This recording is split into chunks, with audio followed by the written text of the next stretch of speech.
লা লিগাতে আজ রাত একটাই আবারও মাঠে নামছে রিয়াল মাদ্রিদ। এইবার সান্তিয়াগো বার্নাবিউতে তাদের প্রতিপক্ষ রিয়াল সোসিয়েদাদ।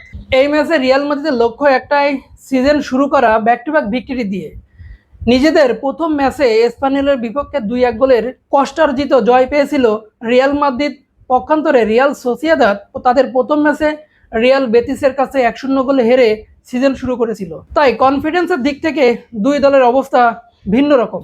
তবে রিয়াল সোসিয়েদাদকে একদমই ইজি অপোনেন্ট ভাবার কোনো সুযোগ নাই, কারণ তাদের ডিফেন্সিভ অর্গানাইজেশন ও কাউন্টার অ্যাটাক রিয়াল মাদ্রিদের জন্য সমস্যা তৈরি করতে পারে। অন্যদিকে হোসে মরিনোর আন্ডারে রিয়াল মাদ্রিদ কিন্তু তাদের নতুন ট্যাকটিক্যাল আইডেন্টিটি তৈরি করছে। এমবাপে, ভিনিসিয়াস, বেলিংহামদের মতো স্টারদের কেমিস্ট্রি এই ম্যাচের প্রধান আকর্ষণীয় বিষয় থাকবে। মরিনো নিজেও এই তারকাদের কেমিস্ট্রি নিয়ে আশাবাদী। তবে রিয়াল মাদ্রিদের জন্য ইনজুরি কনসার্ন কিছুটা ভাববার বিষয়, যেমন Eder Militao, Rodrygo, Raul Asensio, Mendy, তারা এই ম্যাচে আনঅ্যাভেলেবল থাকার কথা। অপরদিকে জুড বেলিংহাম স্পানিওলের বিপক্ষে অ্যাঙ্কেল ইস্যু নিয়ে তাকেও আসলে ডাউটফুলে রাখা হচ্ছে। তবে রিয়াল মাদ্রিদের যে স্কোয়াড ডেপথ, এই স্কোয়াড ডেপথের কাছে এই সামান্য ইনজুরিগুলো কোনো বিষয় না।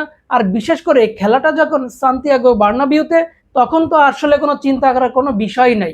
এখানে নতুন কোচের আন্ডারে এই সান্তিয়াগো বার্নাবিউতে রিয়াল মাদ্রিদ তারা নতুনভাবে আত্মপ্রকাশ করতে যাচ্ছে।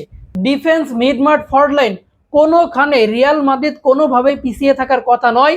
তাদের যে স্কোয়াড ডেপথ, এই স্কোয়াড ডেপথে 2-1 ইনজুরিতে থাকলে আসলে এই রিয়াল মাদ্রিদের কি বা আসে যায়। রিয়াল সোসিয়েদাদের সাথে হেড টু হেড রেকর্ডও কিন্তু রিয়াল মাদ্রিদের পক্ষে। গেল সিজনে দুইবারের মুখোমুখিতে দুইবারই জয় পেয়েছে রিয়াল মাদ্রিদ। একবার জয় পেয়েছে 2-1 এবং বার্নাবিউতে জয় পেয়েছিল 4-1। এই ম্যাচে আমার প্রেডিকশন হলো রিয়াল মাদ্রিদ 2-0 গোলে জিততে যাচ্ছে। তবে ফুটবলে কিন্তু প্রেডিকশন সর্বশেষ কথা নয়, ফুটবলে যে কোনো কিছুই হতে পারে। এখন দেখার বিষয় রিয়াল মাদ্রিদ কতটা ডমিনেট করতে পারে, অপরদিকে রিয়াল সোসিয়েদাদ রিয়াল মাদ্রিদকে কতটা চ্যালেঞ্জ করে দিতে পারে। আপনার প্রেডিকশন কি? কমেন্ট সেকশনে জানাবেন। ভালো থাকবেন, দেখা হবে পরবর্তী ভিডিওতে। আল্লাহ হাফেজ।